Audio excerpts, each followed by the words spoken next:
you got some student debt to beef about? These St. Thomas students are building a building of debt. They want the government to see what student debt in New Brunswick looks like. Melissa Waugh is a third-year student at STU, studying journalism and communications. She helped organize the event. We blew up a giant picture of the legislature and broke it into puzzle pieces, and we're calling them a brick. And each student gets to come along and they write their student debt on a brick, and we put all the bricks together, and then at the end of the day we'll have a giant picture of the legislature and all the student debt is written all over the picture.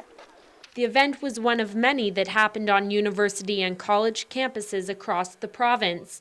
These events were part of the New Brunswick Student Alliance Day of Action. The NBSA also released a report asking the government to cap student debt at $6,000. Let's say you're assessed at $12,000 of need.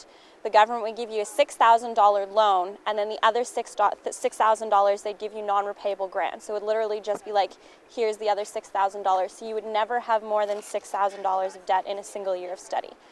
On average, New Brunswick students graduate from four-year degree programs with $34,000 of debt, $10,000 more than the national average. Richard Collier attended the event.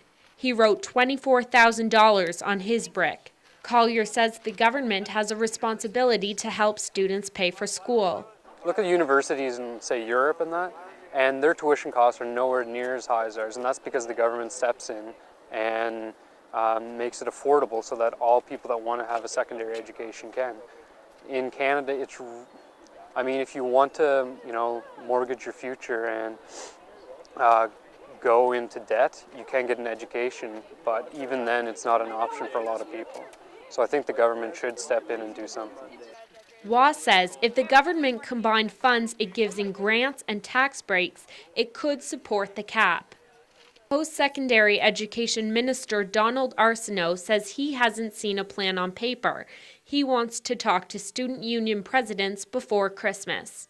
I'm not going to advance myself in various solutions or various recommendations at this point in time, but I do want to open that door, and I want them to know that I'm sincere in saying that, and we'll go from there. It could be a long time before students see the assistance they're looking for from the government. Until then, many are forced to work during school and cut costs wherever possible. For STU Dispatches, I'm Kathleen McDougall.